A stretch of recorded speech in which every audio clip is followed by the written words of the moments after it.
start the record since it's 7 o'clock right now. Make sure my red light's on. Now, what I was going to start out with tonight is that three of you and obviously Stephanie and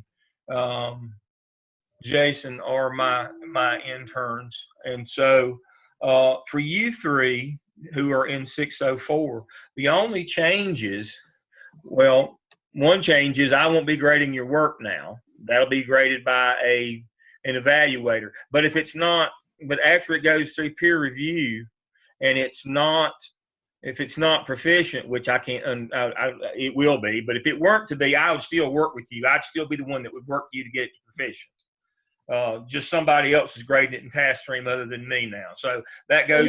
Your name won't be there in task stream when we would click Dr. Lamb and whoever the professor is. It won't be there.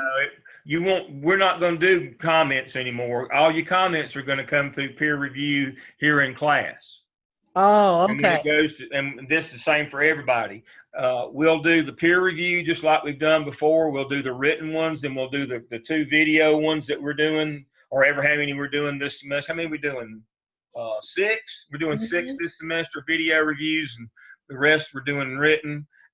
After that process, it goes to task stream and it's just graded. So for the ones that I've already done, I know you say we don't have to redo. No. But what am I dropping into the assignment box? Just the artifact again, or I need to find the peer review that I did and drop that in there too? You need to find that peer review that you did. And the artifact and drop it in there. Yep. Drop in the work, any work you've already done previously, you can drop in at any time and then it's good to go. I don't want you redoing anything. You've already done it. Okay. Obviously as my intern, you're normally always ahead. And so I'm certainly not going to penalize you for being ahead.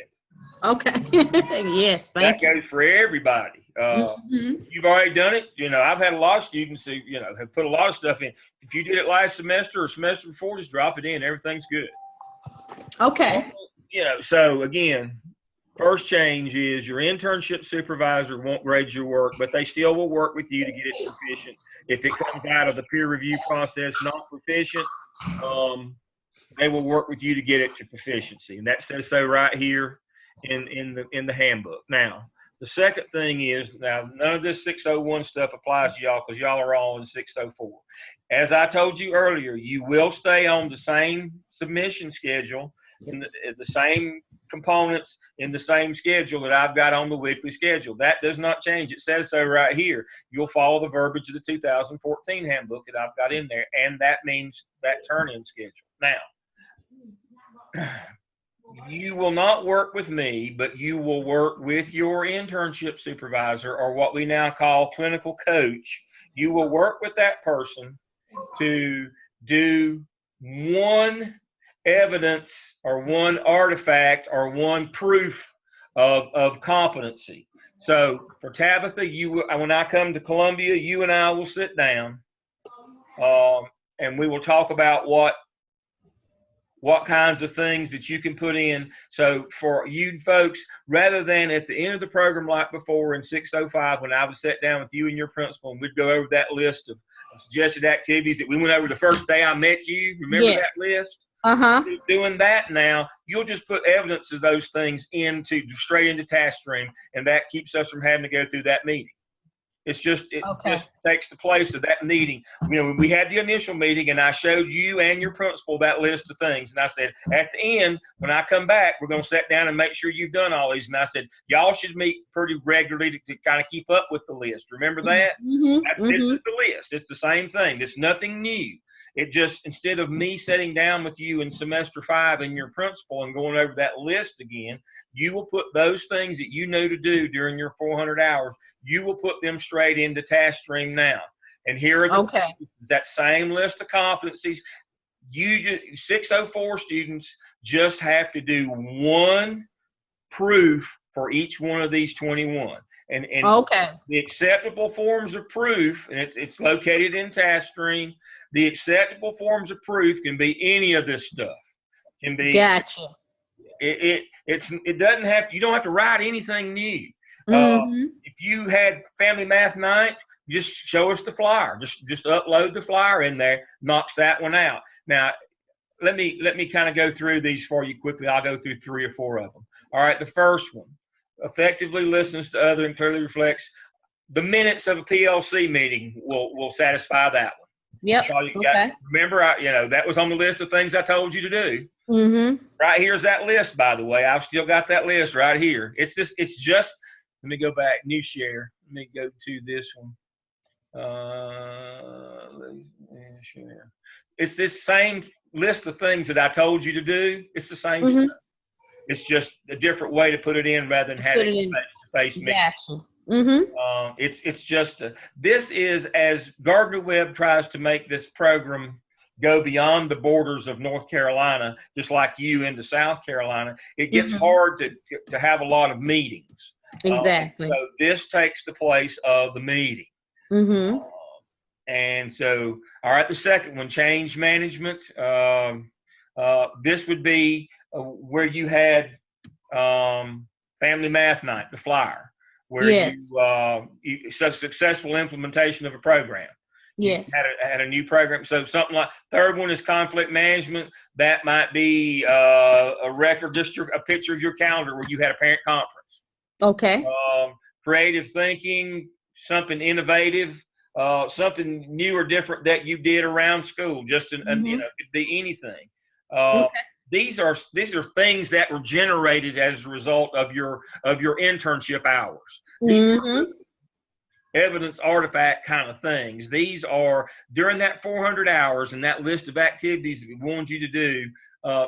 Just show us, something that was generated from those hours that you did. Gotcha. And it can be most any format you want it to be in. It can be a document, assessment. It can be a newspaper or a journal article, a bulletin, a recording, a newscast, a journal entry, a speech, computer program, staff development. Can be a minutes of a meeting, photographs. All that. Anything that was generated as a result of the things that you did during your 400 hours. Just categorize them by these 21 competencies. And that's how we started this whole thing when I started out with you, when we first met in Columbia. And I told you, here are the things you need to do during your 400 hours. There'll be a time when I come back at the end and you'll have to tell me in front of your principal what you did.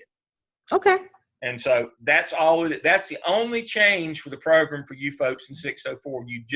You change the format of how you prove that you met the competencies. Instead of doing it in a live face-to-face meeting with you, me, and the principal, you or the student, the clinical, the internship supervisor, and the principal, if it's not just me and Tabitha who's talking here. Now you do it in task stream. That's the only change in your program. Everything else stays the same. So you won't come to Columbia for me to say it in front of my principal. I would just put the evidence and stuff in task stream. I will come down. I'll probably come down. I'm going to come down this semester with you. So that's what I want. As I said in the clinical coach meeting the last hour, starting the week of the 26th of September through the month of October, send me an email of what days of the week and what times that you and Stephanie and Mary would be available for me to come down. And I will visit with you in 604. I may visit with you again in 605, but it precludes the big long meeting with the principal that sometimes takes 2 or 3 hours. Okay. Because principals don't want to spend 2 or 3 hours doing this. That's right. And so, and so instead of me and her sitting there and listening as you ran through all 21 of these, I did this, I did that. What I've done in the past, I just told the principal, if you think it's good, because I had to sign off on competency and the principal had to sign off. And I would tell the principal, if you think that they've done those 21 things and you sign it, I'll sign it. And if you want to go through that conference, that 2-hour, 3-hour conference, I'll be glad to sit there with you. If you don't, just sign off and we'll go on about our business. Guess what 99% of the time principals would do? They sign it. They'd sign it. So why are we having a 3-hour meeting if we can just have them sign it? And this is the same thing. You just put it in and we're good to go. That's right. Okay. The principals don't want to do a 3-hour meeting. And that's about how long it takes to go through every one of these. Each and everything. Yeah. It does, because you did 400 hours. And a lot of you, like you did 400 the first 2 semesters. Yeah. So you're probably, how long does it take to cover 800 or 900 hours? It takes about 3 hours of time. It saves us that. So that was the whole idea, and that's why we're good on that one. It saves us that time. So that's good. So that's the only change. You can read the handbook, but again, candidates that in the program before fall of 16, that's you. You do the competency folio in task stream. You have to submit evidence for 21 competencies. You just have to do one. Okay. That's what I told you you'd have to do when we came to the meeting. So it's still the same thing. It's just a different format. It's the same information that you were providing me before that you will now provide in task stream rather than in person. Yep. Okay. That's the only change. And I know all of my interns know that list of activities and those competencies because I sat down with you and your principal and went over that. Yes. To prepare you for that. So it's not even the change for y'all. It's just how you present it's going to be different. Exactly. So that's good. So excellent. And I know y'all are ahead on your work.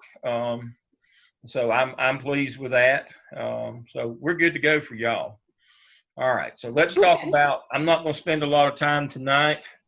I do want to cover a couple of things in terms of our content tonight. Let me go to a new share here. I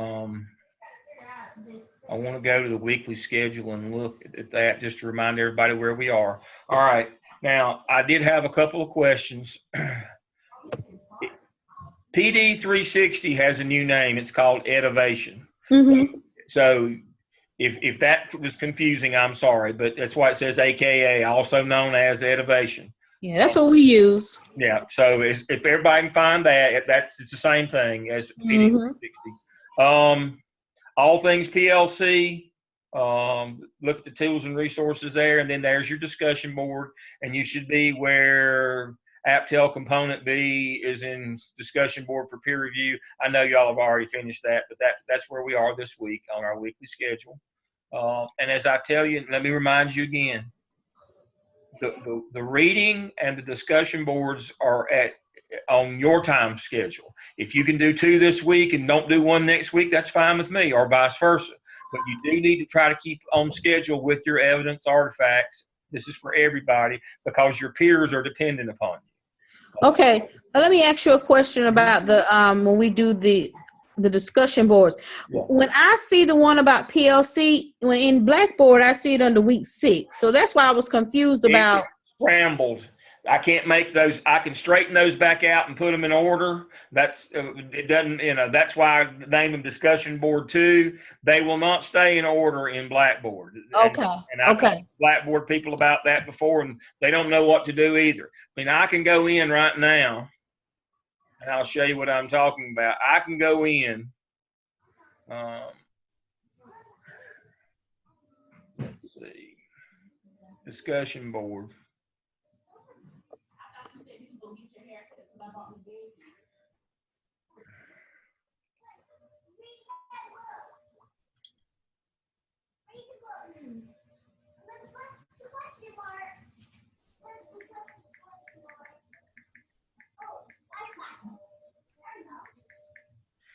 Okay, I can go into discussion board and I can rearrange them, and then tomorrow they'll be back just like they were tonight.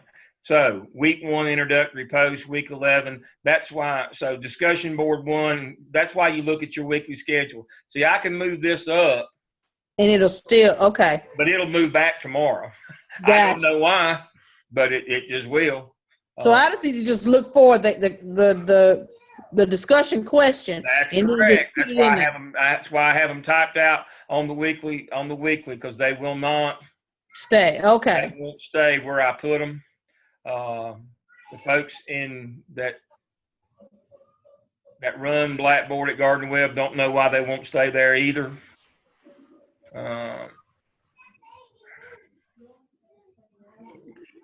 Okay, thank you. That makes I get it now. Just look for them. But as I said, these will move around on your discussion boards. So I've got 1, 2, 3, 4, 5. Week 6, week 11 assignment, and I can move those down. I can move those down like this, and we'll see where they are tomorrow. Okay. Let me move them.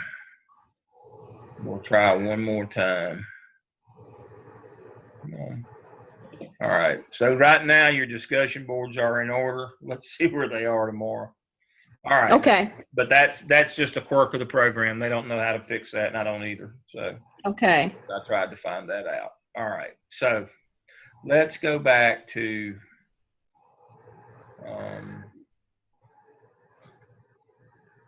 Zoom session 3. Let's see if it took you with me. Yeah, you're still with me. All right. So this week, it's all about PLCs. What I guess what I want you to know about PLCs is PLCs for teachers are leadership opportunities. Let me say that again.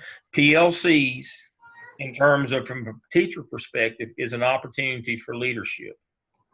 From an administrative perspective, PLCs are a management function.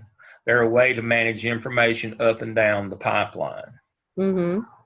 That's why they're important. Not only are they important for teachers to learn how to be leaders and to develop their leadership potential, they're also excellent ways of receiving information and disseminating information for the school administrator. And that's a management function, a communication function. And so they serve a multitude of purposes, but they only work if there are norms associated with the behavior of those. Just get any 3 or 4 teachers together, that's not a PLC. That's usually a complaint session, unless there are norms for their behavior.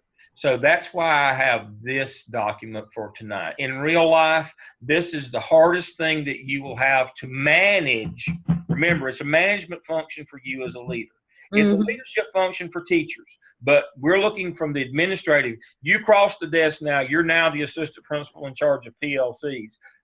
The management function, the hardest part for you is going to be to stop them from becoming complaint sessions or be hijacked by teachers with strong personalities to talk about pay or promotion or political issues or Common Core or those things. And so you have to really manage them well in terms of establishing and maintaining the norms for the behavior of the participants. It is a management function for you as an administrator. And if you don't manage them well, they become a negative rather than a positive. They become almost breeding grounds for insurrection.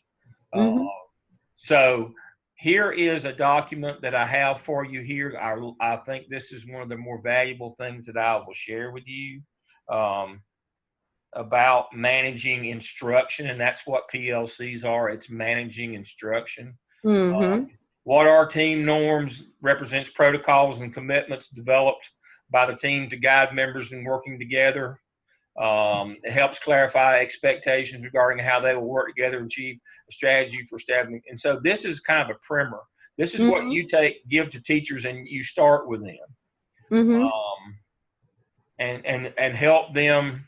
But here are what I love right here. We will maintain a positive tone in our meetings. We will not complain about a problem unless we can offer a solution. We will begin and end our meetings on time and stay fully engaged throughout each meeting. We will contribute equally to the workload of this team. We will listen respectfully and consider matters from another's perspective. These are some simple ones, but these are very, very helpful. And then, of course, you should then move from norms to SMART goals. One of the bigger problems that I see in PLC work is they have great ideas, but they're not measurable. We want to improve. Well, what would improvement be? How would we measure that improvement? What would be our formative assessment along the way where we could make sure that it was being implemented properly? One of the problems that we have in instruction is that we just wait till the end and look at the kids' test scores to try to evaluate the effectiveness or the efficacy of a program or a teacher. When we need to be looking at them along the way at their input to see what they're doing along the way. And SMART goals encourage your goals to be measurable.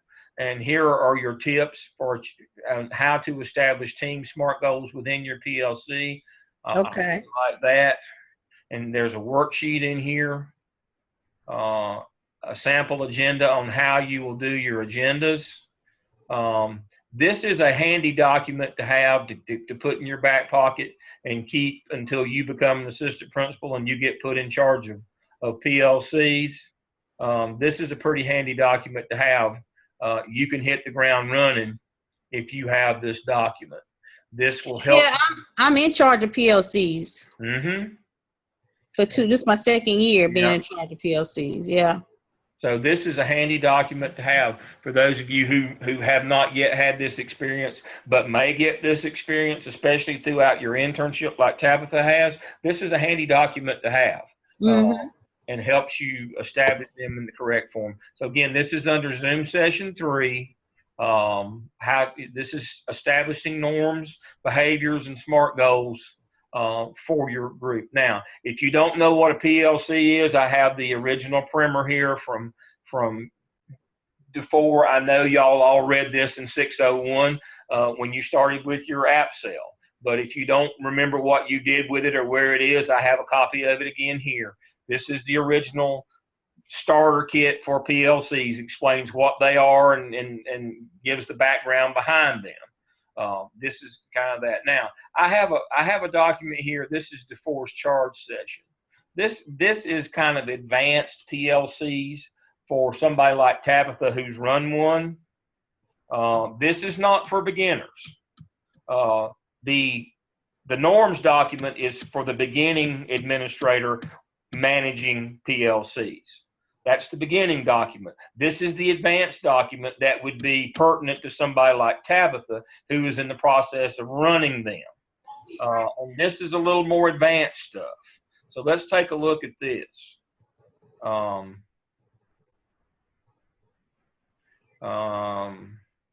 it kind of does a quick review for you. You know, characteristics of a PLC. Make a shift, the power of PLCs, all students learn versus all students are taught, transforming entire schools into PLCs, collaboration. This is for the advanced person. This is when you're trying to go beyond individual PLCs, but to organize your entire school into one big PLC with smaller units broken out. This is advanced PLCs. This again is for somebody like Tabitha who has done this before. This is not for you who have yet to stick your toe in. Your first PLC management experience should be with one group and establishing norms, SMART goals. But this is for when you want to have multiple groups, when you want to organize your entire school into PLC groups and manage those. Okay. And this is let me work through this.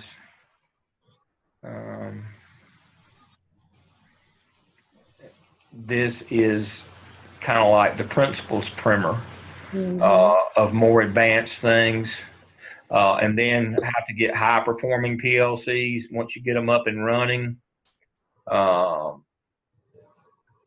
Leadership in PLCs, key to improve results, implication and ideas. This takes you beyond to when you're looking at the entire school becoming a big PLC with smaller units. This has all the research. This is stuff that you would work under again. This gets very detailed.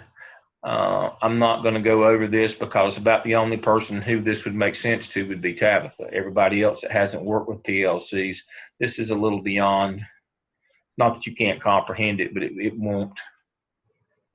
won't make as much sense to you. And this is when your whole school has got PLCs working together into one bigger PLC. So that's what this document is. As you can see, it's pretty intense. So The 3 documents that I have for you tonight, let me go back to those. Let me clarify again for you. The 3 documents I have for you tonight. The one on this one is, if you don't know anything about PLCs, you need to read this one, because this explains the entire process in terms of why we do PLCs. This is the original. This is the starter document. Now, once you get the opportunity like Tabitha to actually run a PLC, this is the one you need on how to establish norms, SMART goals, because you're looking just inside your 3 or 4 person unit. Once you get to be at the next level, like Tabitha is now, where she would be in charge school-wide, you need this document, the charge session, because it puts the whole school in perspective and puts it all together. It gets much more intense, much wider, much broader, a lot more things, a lot more factors, because you're working with multiple groups now. But that's kind of the progression for a school administrator. You start out learning what they are, you move to managing one, and then you learn to manage the entire school concept PLC. But PLCs are not just one little group of teachers in your building. They have to work together in an interactive culture, and that's what that charge session, that's what that document is about. But again, I don't expect you, that's the deep end. I don't expect you to start out there. You start out here with what is a PLC. You move, once you get your opportunity to this one, then you finish with that one. So this is kind of like the principal one. This is the teacher one, and this is the intern assistant principal one. But they are a progression. They all fit together, and they're all by Richard DeFore. So they're all consistent in the verbiage and the language and what they're telling you to do. I like stuff I like materials from multiple sources, but one of the things that I worry about is that if you start switching sources, the verbiage changes and some of the concepts change and it becomes confusing. I like to stick with DeFore. These 3 documents are all part and parcel of the DeFore repertoire. And they lead you the same direction. They're all the same. They are good things to have. All right. Tabitha, it's just me and you tonight. I know you know this stuff. I've been to your school and seen it in action, so I know. I know. So I don't want to spend too much time, because I'm just wearing you out on things I know. You know. Because I've seen evidence of it in your evidence artifact work. I've been to your building a couple of times. I know what you're doing. So I don't have any problem. But for the rest of you, if you haven't had these opportunities, don't let the first one here scare you. Read this one first and then go to that one. And this is where you're mostly going to be until you get to be principal. You're mostly going to be at starting them up, and this one is running them. That's where you're going to be. Now, when you get to be a principal, you're going to have to try to put it all together. But again, the overarching idea here for you is this. PLCs are a management function for you, and you've got to get out in front of them. They will get away from you. They will take a life of their own, which is not good. You want them to be self-sustaining, but you want them to do the right thing. And so you need to read this material. This is good stuff, and you're adults, so I'm not going to read it to you. That's right. You got anything else for the good of the group tonight? I would say when I first started being in charge of the PLCs last year for the first time, it was exactly everything you said. It was a gripe session. It was a complaining session. And it took some serious practice for me to try to move the group to where it needed to be and have a focus, and to kind of, talk to them as leaders and not as, this is not a gripe session. So it can be very difficult trying to get them. But this year we really are on track with what a PLC actually is and doing with actually, exactly what we're supposed to be doing. But you just said the key. Remember, when I started out, this is a management function for administrators, but this is a leadership function for teachers. What you just said, you've got to get them to take a leadership role. Once you can get them to understand that they can take a leadership role and that this is a leadership function for them, a lot of the shenanigans and the nonsense stop. But until you convince them of that, it's tough. It is. It really It's is. a beat down about every day Yep. until you get them understanding that it's a leadership function for them. It's a Mm-hmm. beat down every day. It's just Right.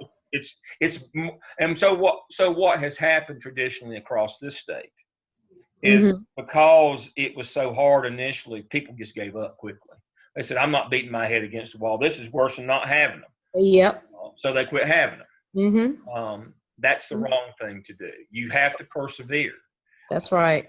You have to maintain those norms, and you have to hold people accountable. But more than that, it can't just be a negative. You have to approach them from the positive. This is your opportunity to exert some leadership, to have some influence, to have your say. But you That's can't be a right. fool doing it. You have to do it the right way, in a Right professional, way. a That's leadership type way. But if you can ever get teachers to understand that this is their opportunity for school-wide leadership, mm-hmm. you can turn it around and get it going the right direction. If you don't ever make that turn, it only gets worse. Only gets worse. That's exactly right. It only and eventually what happens is the PLCs just go away. And so, when somebody asks you from an administrative management perspective, what's the most important thing about PLCs? It is about moving information up and down, but the hardest part is sustainability. That's right. Mm-hmm. The hardest part is sustainability, is keeping them up and running and keeping them doing the right things, because it's hard to get them turned the right way, but it's easy to let them slip back. That's right. Uh, That's true. it's easy to let them slip back into the complaints, especially when something negative happens in public, like a pay cut or Yeah. benefits cut or didn't get a raise this year from the General Assembly, something like that. It's easy for those to become hot pockets of dissent, as I call That's it. exactly right. Yep. And so you have to manage those as the leader. Mm-hmm. You have to manage, they become a management function. All right. We had a short session tonight, but that's fine. As I said, they won't always last an hour. These are just to kind of check in to make sure everybody knows that where we are and what we're doing. And again, for those of you in 604, the only change the new handbook brought about for you is how you do your final competency. Instead of doing it with your internship supervisor and your principal, you and your content coach do it, and you just do it in task stream in the competency portfolio, and your content and your clinical coach just checks it there rather than in the meeting now. That's the only change that you've got. So remember, you just have to do one proof for each of the 21 competencies, just like you would do at that final meeting with your internship supervisor. All right, I'm going to check out for tonight. If y'all have any questions after you watch the video of this and look at those materials that I've got, if you have any questions, don't hesitate to call or email me. Otherwise, I will see you next Wednesday. Y'all all have a great week. Thank you. Tabitha, thank you for joining me tonight. You're welcome. Thank you. Bye-bye. Bye-bye.